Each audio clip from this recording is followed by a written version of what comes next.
Hello and welcome to today's streaming of DvG Conquering Giants.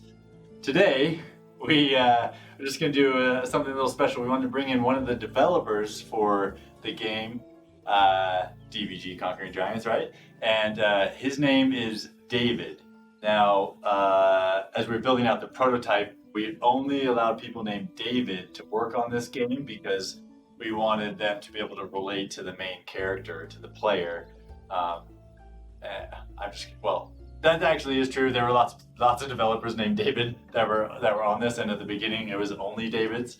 But we'll let David come in here, and he's gonna show us a couple levels today. He's gonna show us the beginning of the mountain level, where your poor little sheep has gotten lost and has wandered off into the mountains, and you need to save him, and then the beginning of the level thereafter. But I'm gonna just hand over this beautiful headset to this man, his locks.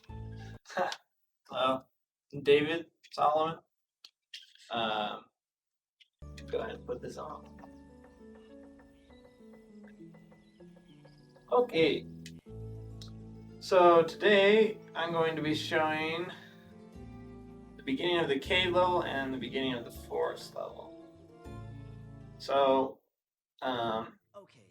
I know that I'm going to pause it here real quick to give some introduction.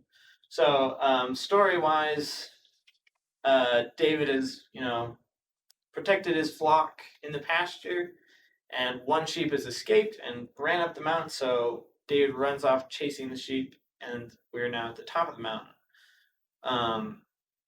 So, right now there's not much going on in this level. Just a couple days ago I added a couple more things, which I'll explain after I fight these wolves that are jumping down. A review of our mechanics. Over here we have our control scheme, I guess.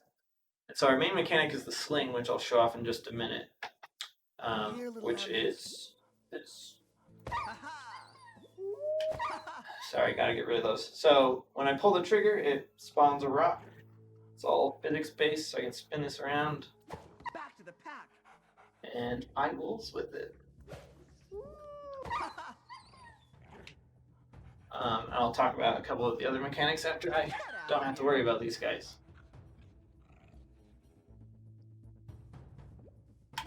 Okay. So again, sling mechanic. I can spawn rocks, drop them, throw them wherever I want. Another important mechanic is the walk. So we have the grips. Am I facing the camera? I can't see. When I pull the grips and pump my arms, I can walk. I can do that forward, I can do that to the side, I can do that backwards, maybe, there we go. So it allows for a good range of movement. The pumping of the arms helps with motion sickness, because it feels a lot more natural, because I'm actually moving. Another important mechanic is the dash, which I just grab one of the grips, push my arm to the side, and I can dash out of the way. So once I find some more enemies, I can use that. Another thing I wanted to talk about was, so story-wise, we started trying to add some like in-game cinematics. So in this level, we have, you followed your sheep, so when you start, you'll see your sheep bouncing into the cave, and then you'll see a lion jumping down these cliffs and into the cave after the sheep. Kind of in preparation for the fight that's coming up. So I'll move into the next area here. So here we are, further in the cave. We have a new cinematic where you can see the lion pouncing off at your unseen sheep from that cliff, to add a little more story. So I'll come in here. Whoa.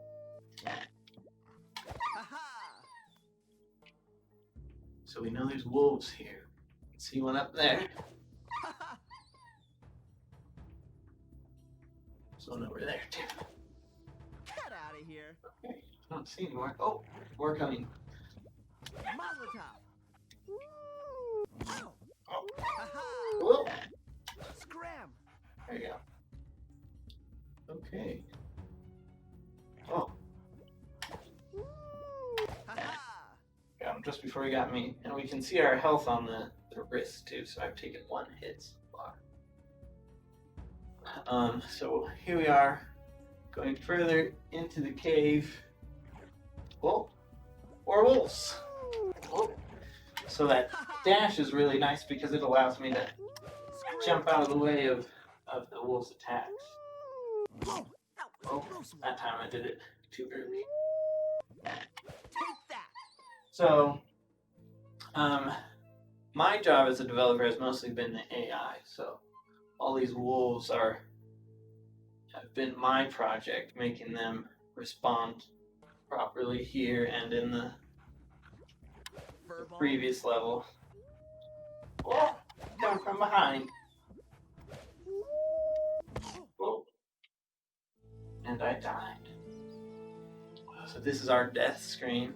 Restart will take you back to the very beginning of the level, which I don't want to do. So Sure is dark in here.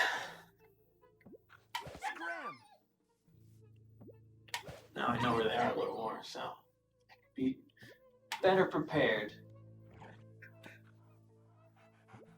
And that's one of the things we want in this game, is we want it to be kind of difficult and take time to learn, but we want the player to feel like they are learning and improving every time. The sling mechanic is pretty hard to get used to at first, but once you do get used to it, it feels really good, and you feel really skilled when using it.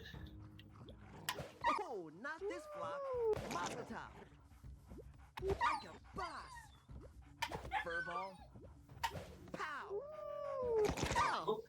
That really hurt. Okay, so I'll show you just the very beginning of this area, I guess. Precious sheep. So here we can see the lion walking that way. That's the lion that you would see previously. Not going to show you the rest of that level, so we don't want to spoil the whole game. So I'll go back out to the main menu, and we'll start up the next level, which is the forest. Oh, he's right under. Okay, so story-wise here, you can see a sheep with a pack. And this was an early in-game cinematic. Doesn't do what he's supposed to do right now, which is get grabbed by the bear. So at this point, David has found out that he needs to take supplies to his brothers who are at war. And the sheep is carrying all your supplies to go to war. And on the way there, you meet this bear. And he now grabs your sheep, not in this build. And so, once again, your sheep is under threat. And you, as a good shepherd, need to defend him. So, if I hit the bear, He can't feel a thing. he kind of reacts, but he doesn't really care. So, He doesn't even care about my we need something else. And probably most of you have guessed. We have this nice Can't feel a thing. beehive up there, if I can hit it. Oh, I bet you've never felt that before. Which causes them to go berserk and run off. So this is the forest level. Looks really nice. A lot of trees, very dense. So we kind of have to stay on the path. It's not.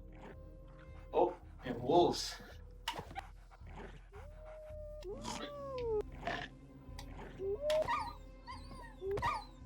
Okay. Think we got him. Oh. Okay. A cool looking tree over there. Oh. Okay. So more of the forest, and we see the bear over there. And again, not much happening here currently. In the in-game cinematics that I've added, we'll see the sheep up on that rock there, and the bear will be acting aggressively towards your sheep. So once again, the sheep is in danger, and you have to save him. So we'll see if we can get the attention of this bear. That barely hurt him. Whoa!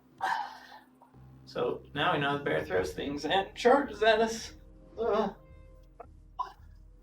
So, oh, you got me. So we know from before the beehive did something, but now he's charging at me constantly. He's not sitting there. So we gotta figure out how to stop him. Ouch.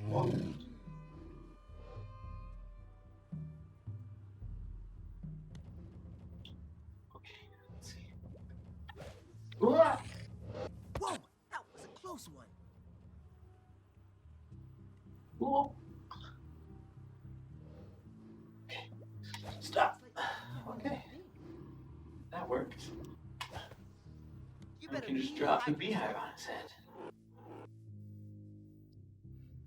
And he ran into that tree. Lure him under another- Another in-game cinematic we have, pausing that, is that tree will actually fall over and create a bridge, which we can see there.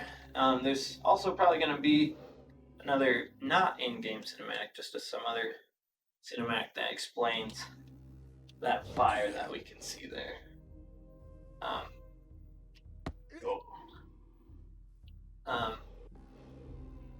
But that is as far as we'll go with this level today. It's pretty intimidating having a giant bear charging directly at you. But yeah, those are those two levels. So I guess we'll go back to the main menu.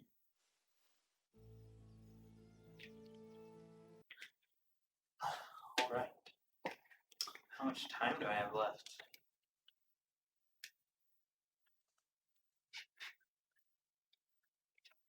Okay, so we got a couple minutes to talk, I guess, about some stuff. I guess from my perspective, this has been a really fun project to work on. We're doing some things in VR that I haven't really seen done in VR before. The sling mechanic's pretty novel. Our walking, the locomotion, is different than most other games. And it's been really cool to work on that stuff. This is my first job in the industry, so I'm pretty new, but it's been a really great learning experience, developing AI that responds to a VR player, trying to tune the wolves so they get close enough that they feel like they're biting you, but not too close that they feel like they're going through you and stuff like that. Been some interesting challenges. And then designing the boss fights has been really fun. So I didn't really get to show the boss fights today. That's like my pride and joy, though, are those fights. The lion fight, super intense, scary. And then Goliath, of course, is the best. It has to be the best because it's Goliath. And I think we did a really good job at coming up with some awesome, fun mechanics. And it really, it becomes a workout when you're pumping your arms, running away, and trying to swing and dodge. And it's really intense and engaging and just awesome. So, yeah. Awesome, David. Thanks. Yep. That was well, just to underline what he said. The bosses are pretty awesome. They're pretty epic battles, right? Those are the giants that you need to conquer. So appreciate David coming today. Tomorrow we're gonna kind of go. Oh, sorry, our next stream. We'll go back in time and kind of look at the prototype and dissect it of where this all started. We'll take the rudimentary shapes and the the levels that we did there and play through a couple of them, so you can see what the game started off like, what the play testers said, and then how that morphed into the final game. So you'll get to see the wolf level and the lion level in the most basic form Thursday, and we'll stream some more then. But thanks for tuning in, everybody, and here's us signing off.